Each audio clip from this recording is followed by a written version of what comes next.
Hello, everybody. Second time lucky. Hopefully, we are now live. Just a few technical difficulties there. So yeah, we are. We're good. Good. We're back for a Christmas special. So we thought we would whip round and just let you all know what we've been up to. So Simon, do you want to start? Yeah, absolutely. Yeah, there's a few gremlins in the works. Plenty been going on this year. It's been a strange year, I think, for everybody. But I guess in terms of what I've been doing, I've obviously got my new books coming out, but I'm sure everyone's heard about it. Hey! Know about your book, Simon. Tell us more. No. Oh, there you go. Yeah, look, Dave's got a copy there as well. Awesome. Oh, yes. Hold on a minute. William's got a copy as well. I've got one as well, Lisa. I sent you both a copy. Got a copy. Well, one was sent. I'll tell you what I have got though. Stars with it. Such a cow. But yeah, I mean that's the main thing that's been going on for me, and just more work. I've been doing lots of coaching stuff and connecting with new people in groups and learning more. I feel it's interesting because when, I don't know about you guys, but when I sort of look at where I was maybe 12 months ago compared to now, I feel I've learned so much more. And a lot of that comes from just interacting with people and having conversations and hearing people's perspectives, things like that. I think that's one of the best ways of growing. And so I feel like I've done a lot of self-development and personal growth over the last year. But it's been a funny few months, but being sober's helped me get through it for sure. Oh, definitely. Definitely. It's gone quick though, hasn't it, in a weird way? Even though it feels like the longest year ever, it's also been a fast year. Yeah, that's true. It has. Yeah, some parts have been quick, and I think you just get into a new routine and a new kind of normal. Yeah. And it's helped a lot of people. There's lots of people I know who, because certain things haven't been open, it's made life easier to quit. So I think you can come at it from one of two ways. You can actually think, well, I'm going to use this to my advantage and see and help it, because it's harder to go to the shop. You can't go to the pub necessarily. So quite a few people have actually quit during lockdown, and they're quite proud of that. I mean, at least that's a good memory to have of it. I think that's true. I think a lot of people have found it quite beneficial from a quitting perspective, because one of the big things about quitting is all the socialising, and how do I socialise sober? There's no socialising, so it makes it a lot easier. But I think on the other hand, people who are drinking a lot of them are getting into a bit of a pickle, because there's just no barriers and people are just spiralling. And I don't know about you, but I've noticed my book sales have gone up quite a bit since lockdown. And it's always kind of a mixed blessing, because it's obviously nice to sell more books, but it generally means more people are getting into difficulties. Yeah. For the same reason, because book sales go up in January, because people get hammered over Christmas and have a miserable time of it and want to quit. Yeah, you're right. And the funny thing was, when the lockdown started, I don't know about you, but my book sales actually fell off a cliff in March, and they just went like this. And then it picked up again after a couple of months. Yeah, that's exactly what I happened with my book sales, though? Nothing. I haven't got one. But anyway. Did it, Alex? Our journal did all right, didn't it? Yeah, it did. Yeah. What were you saying, Dave? Sorry? Yeah. No. I have noticed, because people have been working from home a lot, and where they finish their Zooms and their phone calls and whatever, the old afternoon drinking's been coming in a little bit more. And it doesn't take long, does it? You start to get into that habit and whatever, and it's downhill. So, yeah. But for me, I've still maintained my suntan from going to Cyprus for a little while. In the garden, because Simon's got his shorts on. I wasn't going to tell everybody, but I might as well. So is it sunny down there in the south as well? No, it's always sunny in the south. It's the English Riviera. I haven't seen any sun since June. Well, it still always rains, doesn't it? Even if it's sunny. So yeah, it's not been actually that bad. I don't know. Look, I'm not getting onto the weather, because Lisa always says that I talk about the weather, and I do. It's weird. There's something not right. When we do our podcast and then I wait for it and she's like, what's the weather like? I'm like, no, really? I can't help it. I don't know what it is. I think it must be like one of those awkward, like, you know, when you've got awkward silences. I always have to fill them and I don't know what to fill them with, so I just talk shit. It's a very English topic of conversation, the weather, isn't it? It's a nice, safe topic to be talking about. I was Yeah, just gonna say tea and the weather. Yeah, especially. So Christmas tips then. So who's going to start with some Christmas tips? Cancel it. Start with one. No, I'm joking. I actually put a post on Instagram and it said the best present is being present, and I think that's so true. Yeah, I agree. You know what, Simon? On my first Christmas, I remember thinking that it was a little bit flat, and I kind of changed that on my second sober Christmas to actually the word peaceful rather than flat, because it is different. There's no doubt about that. Being sober at Christmas is, if you've never done it before, it's completely different. But I think, like you said, being present for everybody, it's such a good one to say that, because it's just, you know, spending time with your children and your family and actually listening and just being there without that blur or falling asleep through the movie that they want you to watch. It's just so lovely, isn't it?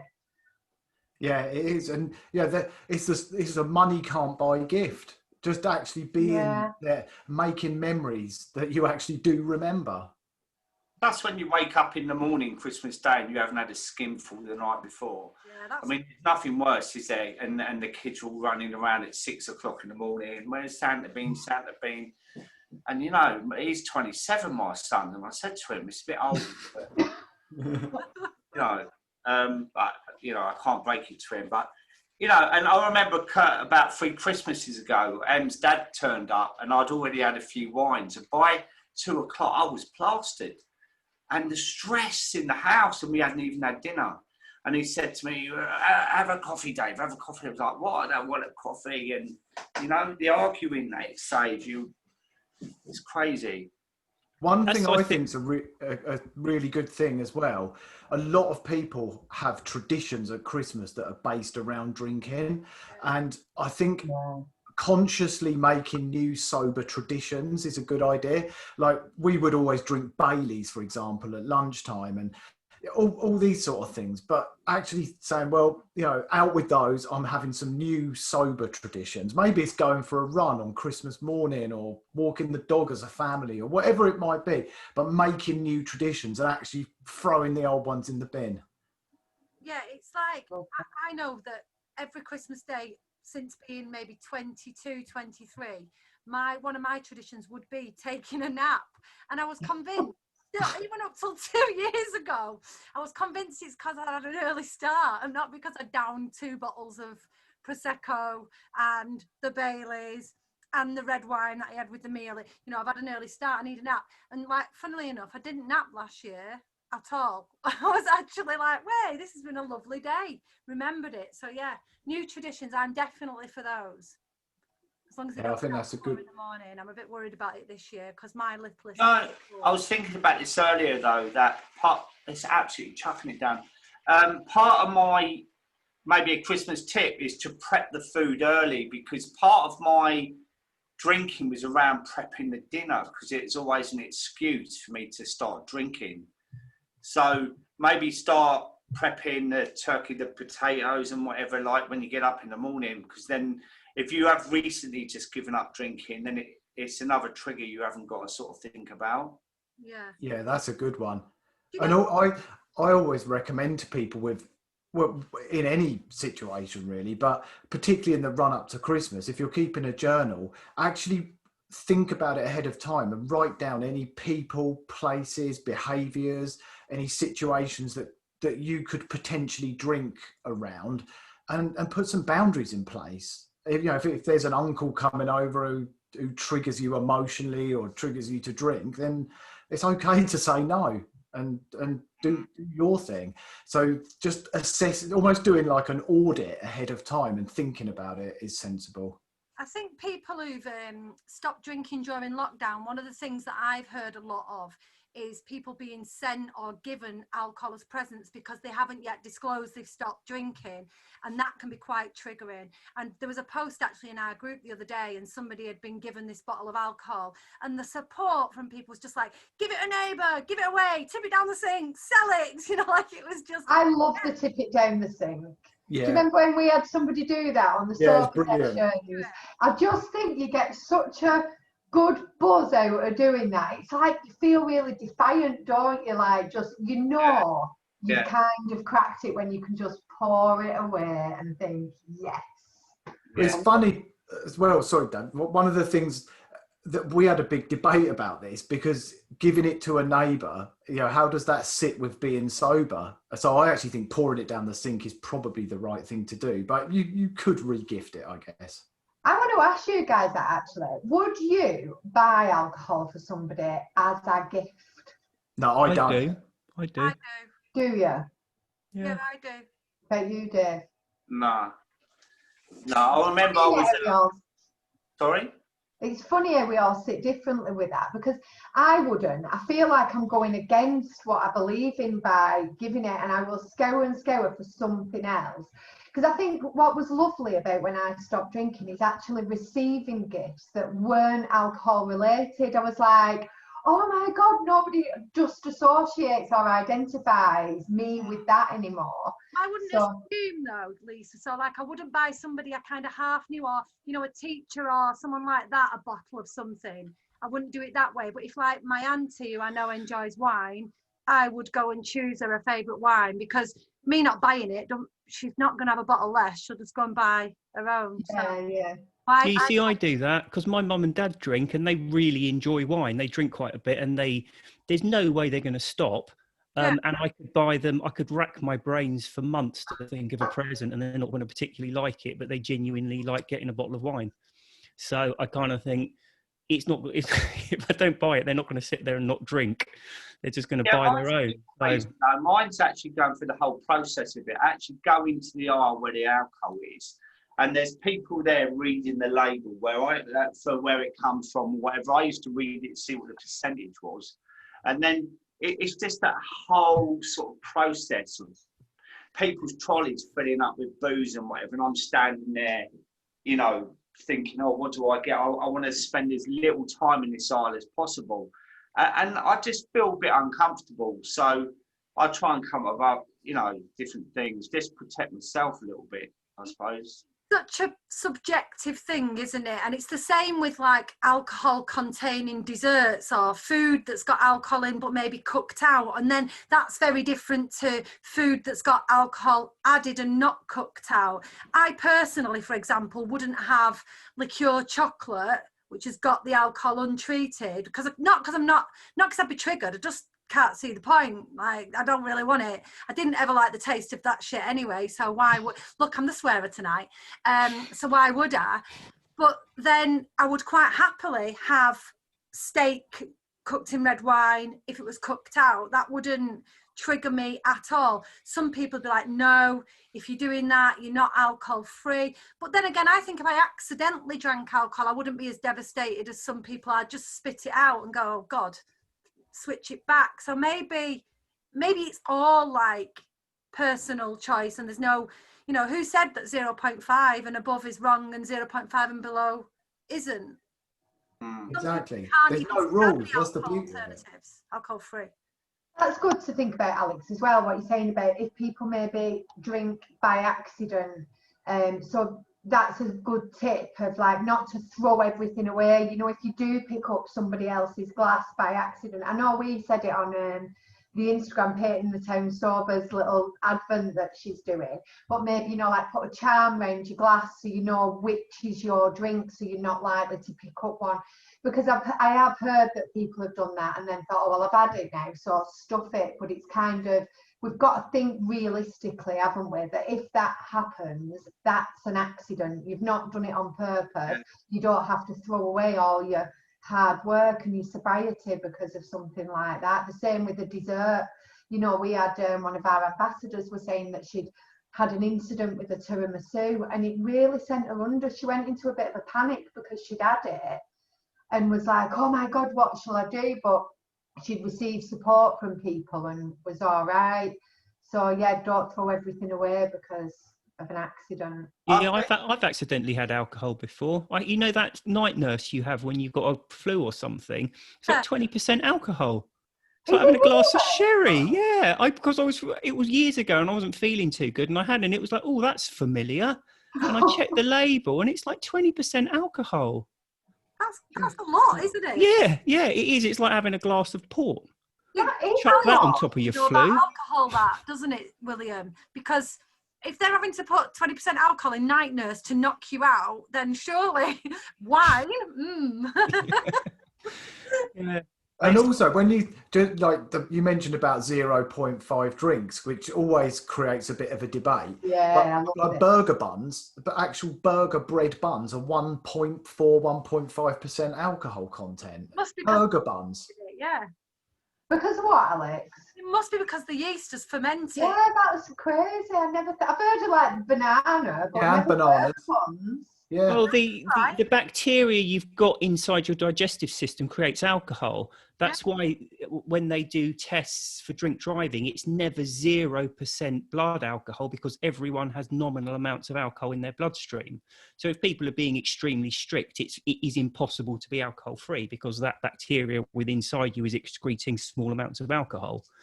But you just need to bear in mind that there does get to a level when you're drinking alcohol that it will kick off a physiological reaction. If the blood alcohol spikes too quickly, then your brain will react to it. And that's where the problems come in. But to be honest, even then, you don't have to, if it's accidental, you don't have to exacerbate the problem by throwing a load more alcohol down your neck. You just stop then and don't have any more. I know this is like going completely off, and now you're just going to be like looking at me like I'm weird, but I've been breathalyzed since I stopped drinking. I've been dying absolutely. Like, you know, when you fill out those forms in the dentist and they say how many units of alcohol you do drink a week. I love putting 0. I'd absolutely love to be pulled over and breathalyzed and gone, yeah, me too. I don't drink. You know, with me, I'd just be pulled over and I'd just point at my number plate. If I was a policeman, I'd pull you over just for having that number plate because I think you were trying to fool us. Yeah. But should we touch on alcohol-free drinks? Because there is a big thing. And I always say, like, if at any point they are triggering at all, stay well clear.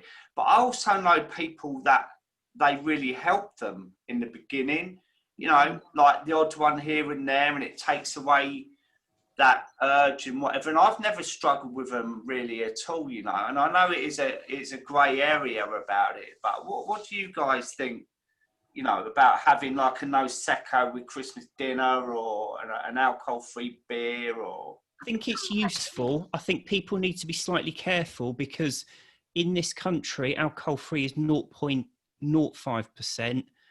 In America, it's 0.5%.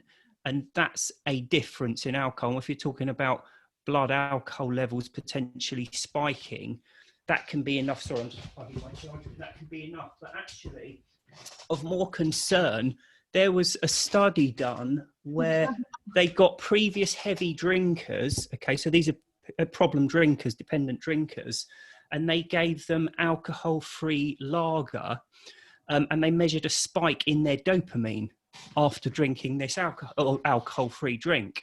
Okay, and it was kind of misinterpreted because people were saying, oh, it makes you, you know, you can get the same buzz by drinking alcohol-free, because people were thinking dopamine is what makes you feel good. Dopamine doesn't make you feel good. It makes you feel a bit uptight and makes you want to do something. And what I think those studies actually suggest is if you've got a long-term association between, say, drinking and lager, if you then have an alcohol-free lager, it can trigger off a physiological reaction. Your brain can start trying to counteract the alcohol expects to go into your bloodstream. So I think if you're someone who drinks very heavily and you're usually drinking lager, switching to an alcohol-free variety not for everyone, but it can cause problems for people. And so I think if exactly what has just been said, if you're in any doubt about it, don't have it. You don't need it. There's lots of other, you know, soft drinks out there that you can drink. You don't have to have alcohol-free varieties of otherwise alcoholic drinks. So in that instance, if your brain expected it, could it release dynorphin, which obviously brings things back to which tries to get things back to homeostasis, and but you've not had the hit, so to speak. So actually, you end up feeling really down and depressed potentially. Yeah, that's exactly what it is. Yeah, Wow. I think if you're anticipating it, that's enough to trigger, because obviously the human brain can't differentiate between a vividly imagined experience and a real experience. So I think if you're going through enough of a process that your brain is expecting a massive onslaught of alcohol, it's already going into hyperdrive, ready to counteract that. Wow. So you could potentially go through sort of some kind of withdrawal, even though you haven't had the alcohol. It's almost like placebo, kind of. Yeah, same exactly. sort of placebo then, isn't it? So like your body's just waiting in anticipation and countering it before anything's even happened. Yeah, what I'm not clear about is the degree or the background to that study, whether they told people there was alcohol in it or they were clear it wasn't. And I don't know if that would make a difference, because I think if you're drinking something thinking there's booze in it, that might be very different to if you're drinking something knowing full well there isn't alcohol in it. And I don't have all that detail on the study, unfortunately. I guess again though, if you're somebody who is quite happy having you 1 or 2 a week or 1 or 2 a day and it's not affecting you, again, then that doesn't matter, does it? Yeah, no, exactly. I think if you've done it and it's worked, you're safe, you're fine with it. When I first stopped, I had them quite regularly. I was actually telling a lady today, I used to have, like, you know, most days I would have 1 beer, alcohol-free beer, and then at weekends I would definitely have them. But now I can't remember the last time I had one. I think it's just got to a point where, well, I do remember the last time I had one. It was when we had a Prosecco, wasn't it, at yours, for our little Christmas. Me, you, and Joe had a little Christmas cheers. But other than that, I just wouldn't be bothered. I'd rather have a cup of coffee, as you all know. Can I just say, Simon, guys, who's watching this? Simon was buggering about with his Christmas tree. Now, it looks like you've got a hairpiece on there. Don't show everyone your Christmas tree, because it looks a little bit... But then you'll see my shorts as well. Oh, Shorts. This looks like something out of Anne's Summers, trust me. I mean, look at that. Look. You get that at a fun fair, mate. I think it's a lovely Christmas tree. I'm feeling very festive. what is it made out of, Simon? Look, it's all lit up. Where's the pink thing underneath? What actually is that? Is that Michelle's? Oh, is it fireworks? It's illuminated. Yeah. It glows in the dark. Yeah. I'll put the Christmas tree down here where it belongs.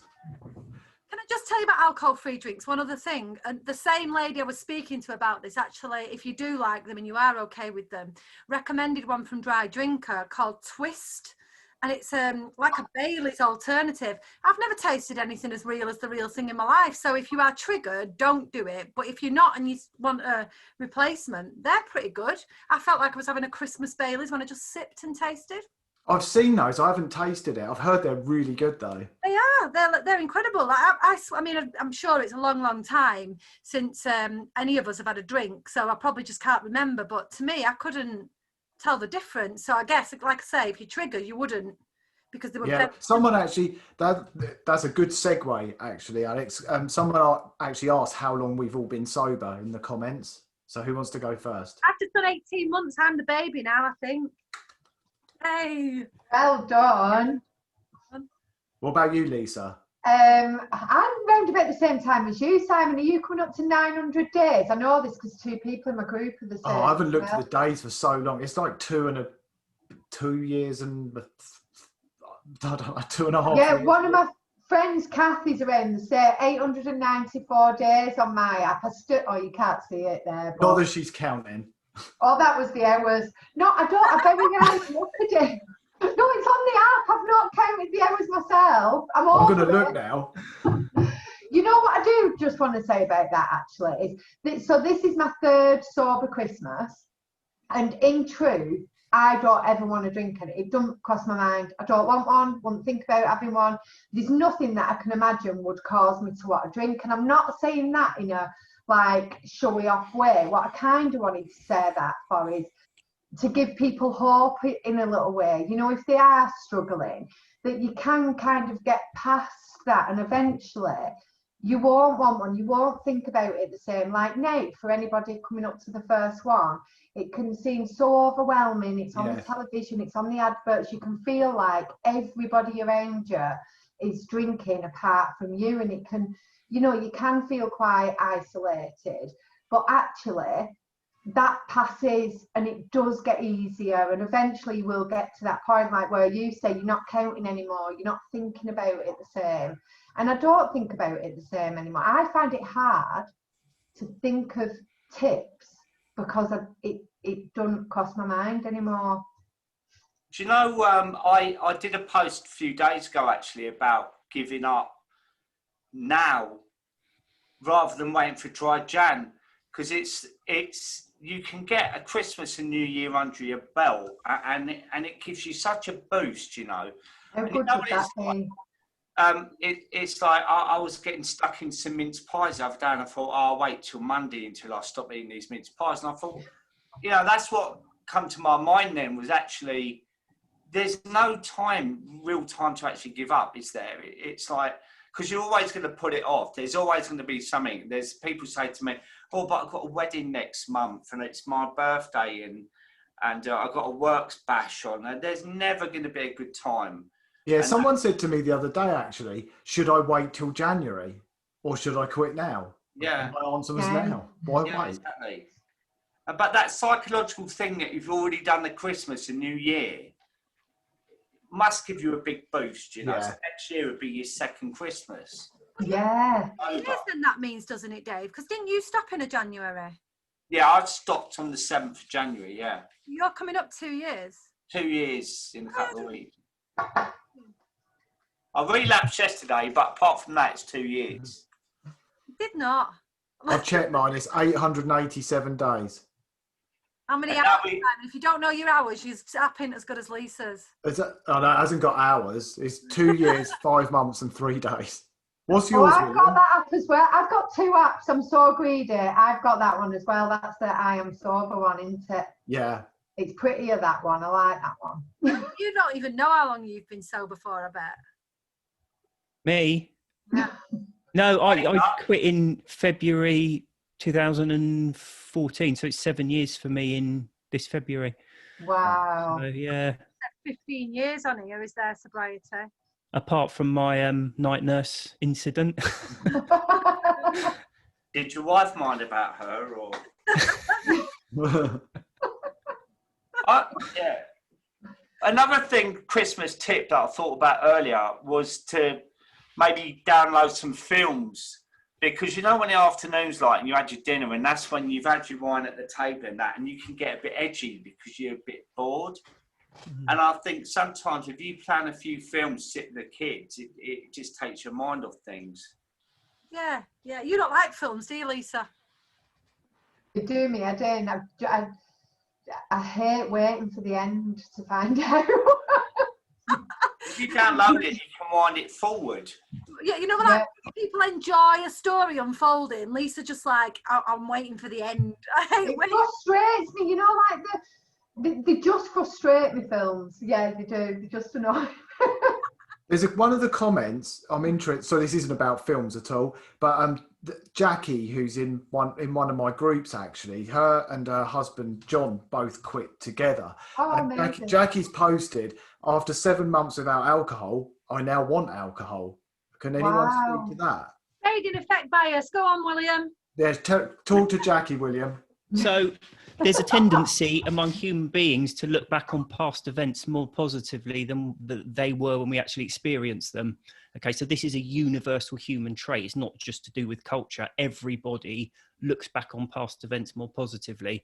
So when you quit drinking, as it fades into the past, you tend to look back on it through rose-tinted spectacles and start to think about how lovely it was. And this is actually one of the big tips for Christmas, because for people who have stopped and coming up to their first Christmas, what you start thinking about is, you know, that first glass of champagne or wine or whatever, and all those very pleasant drinks. And what you forget about is waking up at 4 a.m. with a blank of half the day of what happened, or waking up with the hangover, or waking up in the middle of the night feeling anxious and all the rest of it. So that's what it is. You need to just bear in mind when you're moving through time, you look back on past events more positively. And if you think, for example, I mean, how many drinks do you drink on Christmas Day? Probably quite a lot of them. The vast majority of them, it's almost just like an extension of your arm. You're not even particularly aware of it. The first one or two, you might suffer from the illusion of really enjoying. But the majority of them, it's just topping up and continuing to drink without really thinking about it. But when you think back on it, you don't focus on the majority of drinks that you weren't particularly bothered about. You don't focus on the waking up in the morning feeling wretched and awful. You don't focus on the arguments you had when you were drinking. You just focus on that 1% of your drinking career that you thought was actually enjoyable. And that I think that's probably my biggest tip for Christmas, is just be realistic. Don't get sucked into the nonsense of, you know, the mulled wine in front of a roaring fire or all that ridiculousness. Just think about the reality of what it is. It's a drug that you happen to drink instead of smoking or snorting or injecting, and it makes you feel slightly dulled before wearing off and leaving a feeling of anxiety.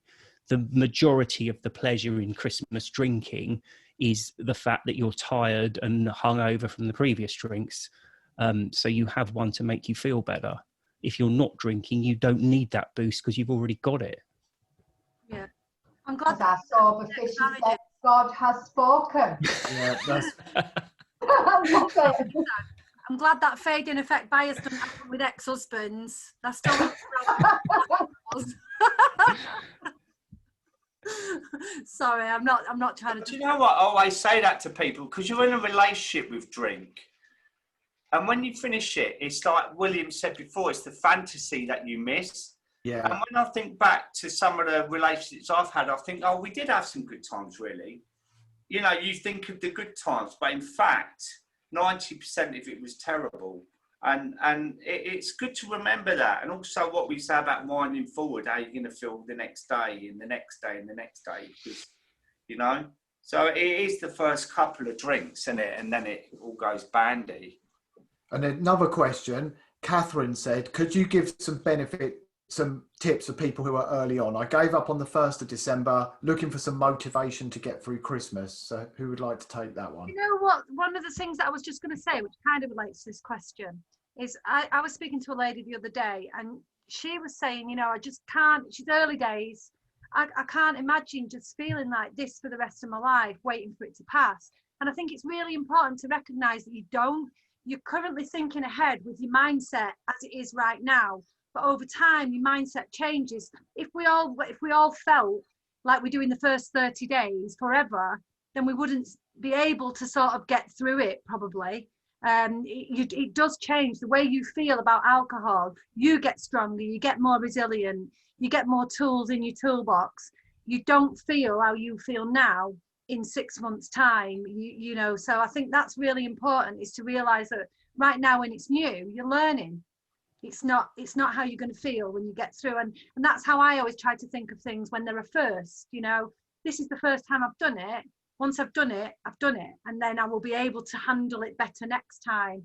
So that's one little tip. Just kind of bear in mind it's the first time, get through it, and it's never as bad as the feeling of, am I going to miss out? When you're sat there on Christmas Day, last Christmas, I didn't sit there thinking, oh, I wish I had a drink now. It was the build up to Christmas that made me think I would want to drink. Yeah. I didn't. I think journaling, you know, getting things out of your head and down onto paper so they don't expand into stories.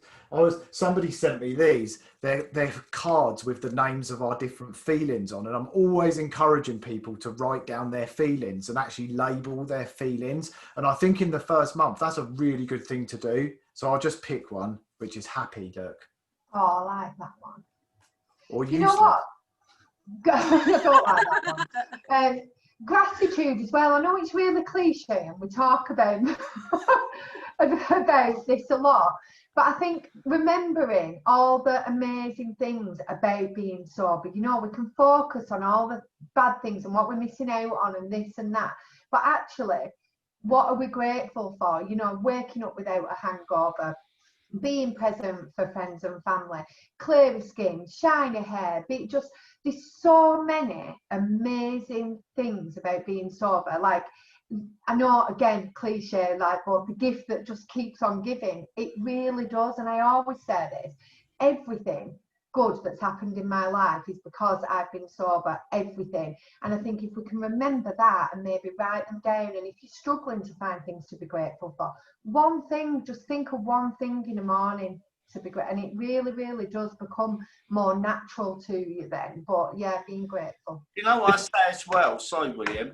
is that there's some people that say, oh, I'm only a week sober or a month sober, and I always say, no, you are a week sober, because a month ago you may not have thought about you would be in this position. You know, each day is a bonus. And what Alex said is true. It's like being in an apprenticeship. It's like starting a new job, and you're at your comfort zone. You don't know what you're doing, and you're learning each day, and you're learning coping strategies and how to do things. And that's what I say about Christmas Day. Well, for me, Sunday was a big day for me for drinking, because I would say, you know, I'm going to start the dinner at 12. And that was like, actually, I'm going to start drinking at 12, you know. And that was always, I'm just going to have a beer. And once I'd have one, I could get away with, you know, go in the bedroom, drink some wine that I'd hidden and stuff like that, and be blotto by 4 PM. So it is right in the beginning. It is an apprenticeship of learning how to find the coping strategies and how to do. And after a while, like any job, you do it, don't you? It's like driving. Yeah, oh, how am I meant to do the clutch and the gears and look in the mirror and do this? But you don't think about it now. Like you saying, Lisa, it doesn't even cross your mind. Yeah. It's exciting as well. You can look at it as something quite, who are you without alcohol? What is Christmas like? If you've been drunk every Christmas, like, see it as, and this sounds so like, but as a bit of an adventure. Like, what is it like? What's it like waking up? What's it like cooking the dinner? What's it like going to bed without, you know, without drinking? It can be exciting. It doesn't have to be miserable because you can have fun. not drinking. You can have just the same amount of fun without, in fact, more fun. You know, like, it's so nice waking up and not knowing you have not offended anybody, or at least if unless you wanted to. You know, like, you might have offended someone, but you'll have done it with a clear head. You know, like, it's that lack of, you know, there's not. You really do think you're an idiot. Yeah, I really do think you're an absolute beam. It's worth probably mentioning it a bit about cravings as well, because I think that feeds into what you were saying, Lisa, about trying to keep positive, because people often think of cravings as just something that happens to you and you just have to sit there and wait them out. The cravings are actually a very specific thought process where you start to torture yourself with the idea of having a drink. It's always a fantasy. It goes back to what I was talking about before, how it's the idea and not the reality that drags you in. But what you're doing is almost, so a typical one is Christmas Day. So I don't know, everyone turns up and they, well, probably not this this year, but the drinks start being poured and you're not drinking. So you start to think, oh, it would be so nice if I had the drink, and wouldn't it taste nice, and I'm not involved in this particular thing. And suddenly you're obsessing about something that you want to have and can't. Okay, so what you're actually doing there, you're torturing yourself with the thought of something, like if you were really hungry and you were thinking about your favorite food or something, but suddenly you're not enjoying the family, you're not enjoying the day, you're not enjoying any of it, because 99% of your attention is caught up with like an internal argument stroke tantrum. And that's the problem. And then at that point, the drink is almost irrelevant. It's a placebo. Because if you have a drink, the big benefit from it isn't the effect or the taste or anything.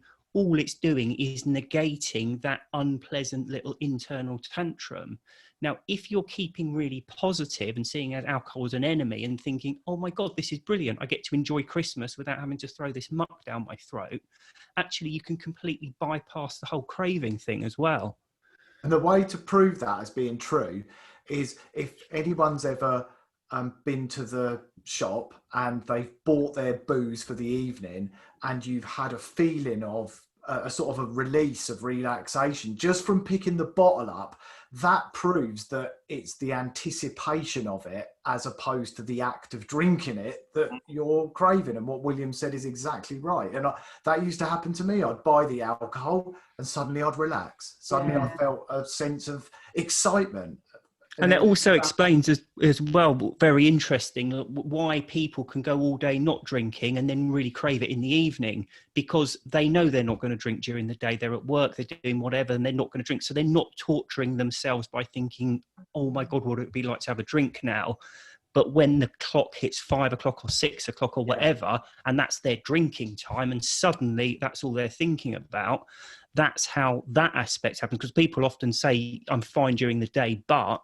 And that's the issue. And people even go all week with it. So people won't drink during the week, and then Friday night comes and they have to have a drink. It's all to do with that craving process. Can I ask you a question, William? No.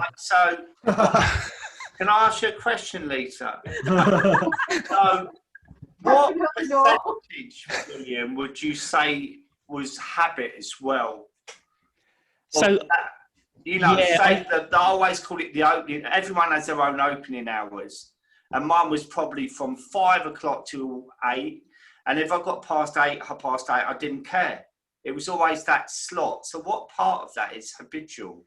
So I habit for me, and this might be purely a definition thing, but I don't see any kind of drug taking as habitual. And let me explain why. So when I'm on holiday, for example, in Cyprus, what I like to do is have breakfast and then put on my swimming trunks and go and sit outside. Oh, I'd love to see that. When I get home and it's January, I don't have a massive problem. I have no desire to get up in the morning, have breakfast, put my swimming trunks on and go and lie in the garden. Okay. But habit is just repeating behaviour because there's a reason to keep repeating it, like having breakfast or doing whatever it is. With drugs, it's not habit, it's addiction. So it's a very different thing. And people may look at it as habit because, oh, I don't drink till 5 o'clock or 6 o'clock, but I don't see it as habit because it's not driven by I'm doing it because it's beneficial. And one of, I think, the biggest problems with calling it habit, we can change our habits. So yes, I have breakfast when I'm on holiday. Most of the time I don't bother with breakfast and I switch from one to the other with no problem at all. So if you were saying to yourself, I've got into this silly habit with alcohol where I'm drinking 2 bottles of wine every night, all I have to do is reduce it to 1 and then I'll get into the habit of drinking 1 a day. That's fine, I can do that. But of course you can't, because it's not habit, because you're drinking not because it's beneficial, but because when 1 dose wears off, you need another dose to alleviate the after effects. So I think it's important that we differentiate it between what is habit, i.e. you're repeating behavior because there's a benefit to it, and addiction, which is you're doing it because you're compelled to do it, either because of psychological or chemical reasons. You're scratching an itch. Yeah, exactly. Yeah. Over time, it does become the psychological over the physical, because the physical addiction wears off more easily over time than the... You mean when you quit? Yeah. Yeah. So anyone who's quit for anything over a few weeks, it's purely psychological at that point.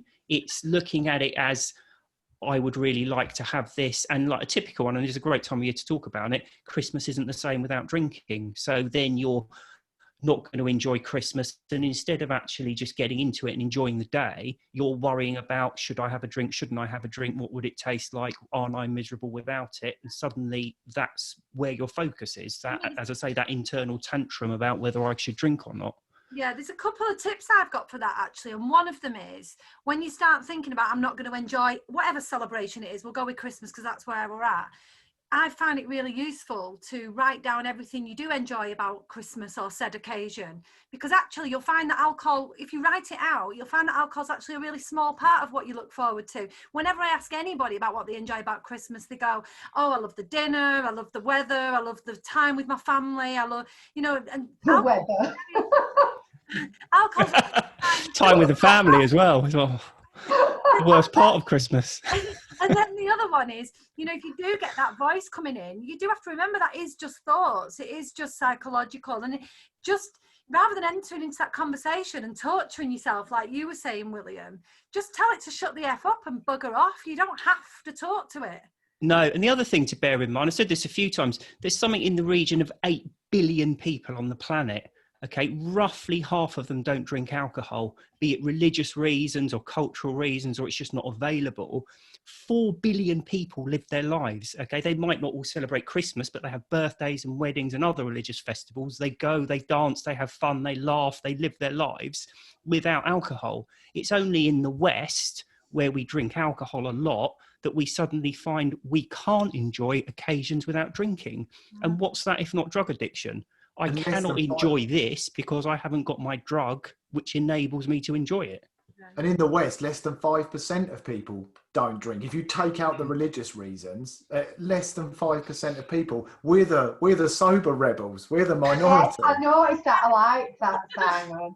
Right, we need to deal with Jackie because John, who is Jackie's husband, has said, Jackie is still not convinced by William's explanation of fade in effect bias. I'm sitting next to her. Jackie hasn't had a drink for 7 months and has been happy about it.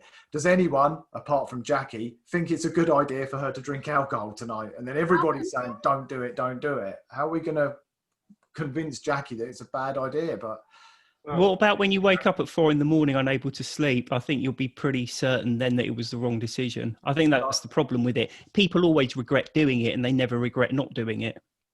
Yeah, that's back to true. day one tomorrow morning, right before Christmas. Think how much that's going to piss you off. You know what? Nobody that I know has ever woken up in the morning and thought, oh my God, I wish I got pissed last night. Nobody. I don't know anybody that wishes that. It just play it forward. It's just not a good idea, Jackie. It's not. it won't be one drink. Woke up and said, I'm glad I got pissed last night when...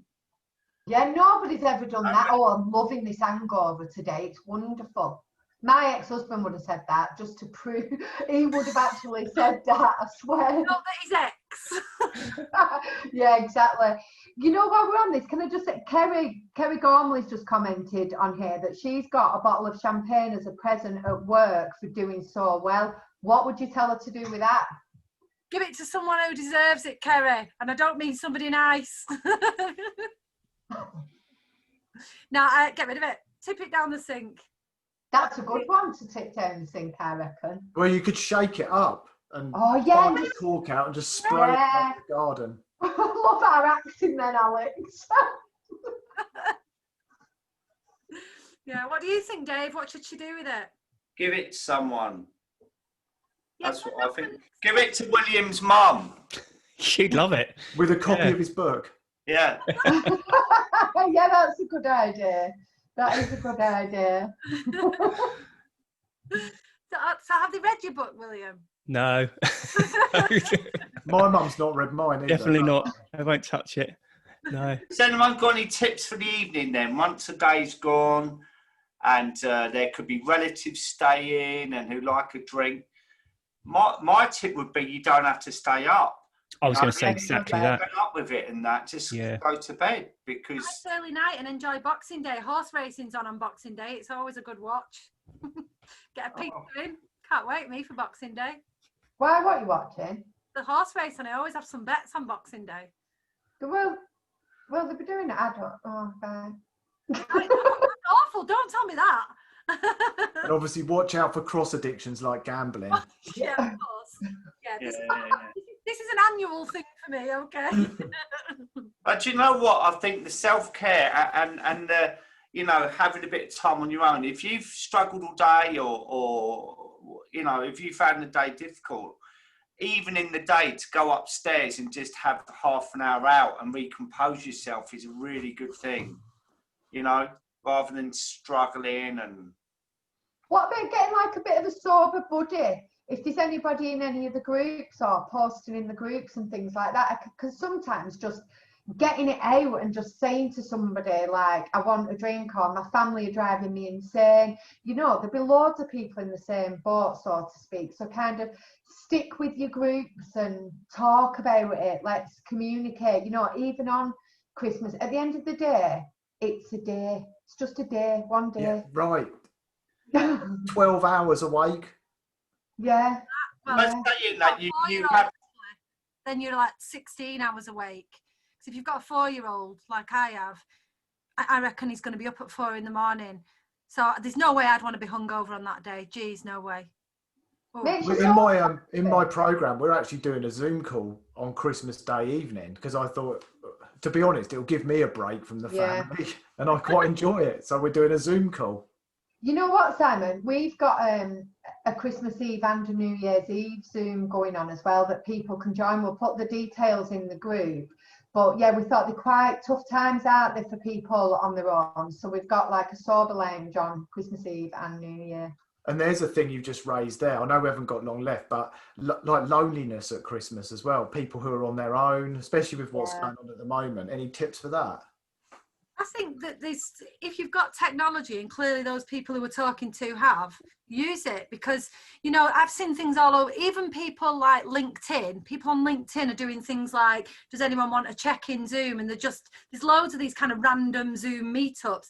There'll be other sober people in the groups that you're in who are in the same boat. So I would just put a message in and say, anyone fancy a Christmas Day night Zoom chat? You know, people are up at all hours, aren't they, all across the world now? So let's kind of check in with each other. There's no harm in doing that.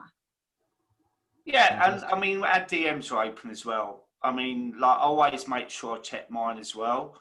And you guys as well, if anyone's feeling like they're struggling, or even just a little chat for 5 minutes, it can make all the difference, can't it? It can make a difference between someone drinking and not. And in a way, we got a bit of a responsibility on our platform, haven't we, to help people? So yeah, definitely. I think that's important for people to know, that they can reach out.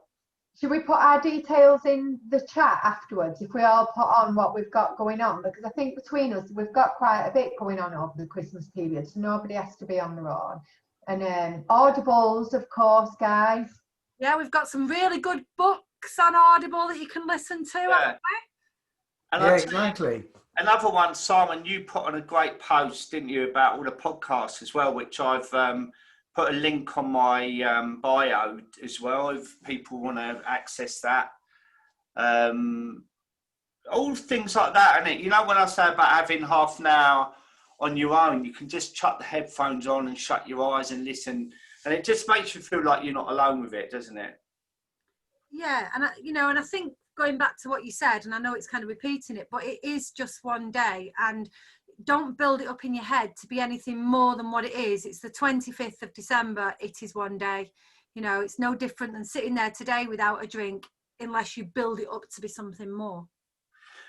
The thing I say about that, though, Alex, is as well, people would struggle on Christmas Eve as well, because for me, that was a big night for me. I weren't so much a New Year's Eve person, it was Christmas Eve. So it's about forward planning as well, isn't it? You can have an early night on Christmas Eve. Sage your house. Get some sage going. Do you know what? Just the first year I ever saw Lisa around her house on her personal Instagram with a lump of sage, I thought lump of sage. I thought she'd actually caused a house fire. I'd never seen anything like it in my life. I thought, this is my best friend, and she's running around the house with a stick on fire. And then the year after, I did it. It was not like that. It was a very spiritual moment. You've made it sound really unnice, and it was actually a very wonderful moment for me. I cleared all the negative energy out, which I'll have to do again now after tonight. Can I just confess, I actually saged my house the year after, because Lisa... Yes, you did, and all, you know. You did.